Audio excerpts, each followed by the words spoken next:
Gas cylinder ಬಳಕೆ ಮಾಡೋರಿಗೆ ಇದೀಗ ಒಂದು ಮಹತ್ವದ ಮಾಹಿತಿ ಆದರೆ ಬಂದಿದೆ ಕೇಂದ್ರ ಸರ್ಕಾರದ ಕಡೆಯಿಂದ. ಸೊ ಹಾಗಿದ್ರೆ ಬನ್ನಿ ಇದರ ಬಗ್ಗೆ ಸಂಪೂರ್ಣವಾಗಿ ಇನ್ಫಾರ್ಮೇಷನನ್ನು ಈ ವಿಡಿಯೋದಲ್ಲಿ ನಾವು ತಿಳ್ಕೊತಾ ಹೋಗೋಣ. ಸೊ ವಿಡಿಯೋವನ್ನು ಸ್ಟಾರ್ಟ್ ಮಾಡ್ತೀನಿ. ಅದಕ್ಕಿಂತ ಮೊದಲು ನೀವಿನ್ನೂ ನಮ್ಮ ಚಾನೆಲ್ಗೆ ಸಬ್ಸ್ಕ್ರೈಬ್ ಮಾಡದೇ ಇದ್ದರೆ ಈ ಕೂಡಲೇ ಚಾನೆಲ್ಗೆ ಸಬ್ಸ್ಕ್ರೈಬ್ ಮಾಡ್ಕೊಳ್ಳಿ ಮತ್ತು ಲೈಕ್ ಮಾಡಿ. ಈಗ ನಾವು ಇನ್ಫಾರ್ಮೇಷನನ್ನು ತಿಳ್ಕೊತಾ ಹೋಗೋಣ.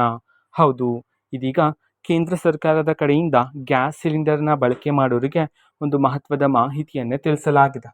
ಸೊ ಅದು ಏನು, ಇದರ ಬಗ್ಗೆ ಸಂಪೂರ್ಣವಾಗಿ ಇನ್ಫಾರ್ಮೇಷನನ್ನು ತಿಳ್ಕೊತಾ ಹೋಗೋಣ. ಸೊ ಕಳೆದ ಒಂದು ವಿಡಿಯೋದಲ್ಲಿ ನಾನು ನಿಮಗೆ ಮಾಹಿತಿಯನ್ನು ತಿಳಿಸಿದ್ದೆ. ಇದೀಗ ಕೇಂದ್ರ ಸರ್ಕಾರದ ಕಡೆಯಿಂದ ಒಂದು ಯೋಜನೆಯನ್ನು ಜಾರಿಗೆ ಮಾಡಲಾಗಿದೆ. ಸೊ ಅದ್ರ ಮೂಲಕ ಯಾರ್ಯಾರ ಹತ್ರ ಅಂತಂದರೆ ನಿಮ್ಮ ಹತ್ತಿರದಲ್ಲಿ PNG ಕನೆಕ್ಷನ್ ಇದ್ದರೆ ಸೊ ನೀವು LPG ಗ್ಯಾಸ್ ಸಿಲಿಂಡರನ್ನು ಸ್ವಯಂ ರದ್ದು ಮಾಡಿ PNG ಗ್ಯಾಸನ್ನು ಅಳವಡಿಕೆ ಮಾಡಬೇಕಾಗಿರುತ್ತೆ ಅಂತ ಹೇಳಿ ಮಾಹಿತಿಯನ್ನು ತಿಳಿಸಿದ್ರು ಅಂತ ಹೇಳಿ.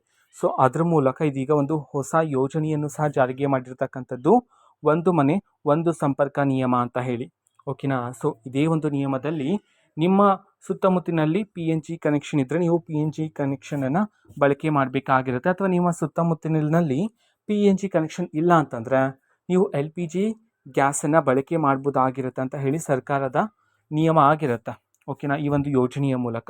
ಸೊ ಇದರ ಪ್ರಮುಖ ಉದ್ದೇಶ ಏನಂತಂದರೆ ನೀವು ಯಾವುದಾದ್ರೂ ಒಂದು ಕನೆಕ್ಷನ್ ಮೂಲಕ ಗ್ಯಾಸನ್ನು ಬಳಕೆ ಮಾಡಬೇಕಾಗಿರುತ್ತೆ ಅಂತ ಹೇಳಿದೀಗ ಸರ್ಕಾರದ ಕಡೆಯಿಂದ ಈ ಒಂದು ಯೋಜನೆಯ ಮೂಲಕ ಮಾಹಿತಿಯನ್ನಾದರೆ ತಿಳಿಸಿರ್ತಕ್ಕಂಥದ್ದು. ಓಕೆನಾ. ಸೊ ಇದು ಇವತ್ತಿನ ಒಂದು ವಿಡಿಯೋ. ಇದೇ ರೀತಿ ಇನ್ನು ಹಲವಾರು ಯೋಜನೆಗಳಿಗೆ ಸಂಬಂಧಪಟ್ಟಂತೆ ಮಾಹಿತಿ ಬಂದ ನಂತರ ಆದಷ್ಟು ಬೇಗ ನಾನು ನಿಮಗೆ ಇನ್ಫಾರ್ಮೇಷನನ್ನು ತಿಳಿಸ್ತೀನಿ. ಅದಕ್ಕೋಸ್ಕರ ಚಾನಲ್ಗೆ ಸಬ್ಸ್ಕ್ರೈಬ್ ಮಾಡ್ಕೊಳ್ಳಿ ಮತ್ತು ಮಾಹಿತಿ ಇಷ್ಟ ಆಗಿದ್ರೆ ನಿಮ್ಮ ಫ್ರೆಂಡ್ಸ್ ಆ್ಯಂಡ್ ಫ್ಯಾಮಿಲಿ ಮೆಂಬರ್ಸ್ಗೂ ಸಹ ವಿಡಿಯೋವನ್ನು ಶೇರ್ ಮಾಡಿ, ಜೊತೆಗೆ ಚಾನಲ್ಗೆ ಸಬ್ಸ್ಕ್ರೈಬ್ ಮಾಡಿಕೊಂಡು ಸಪೋರ್ಟ್ ಮಾಡಿ. Thank you. ಬಾಯ್.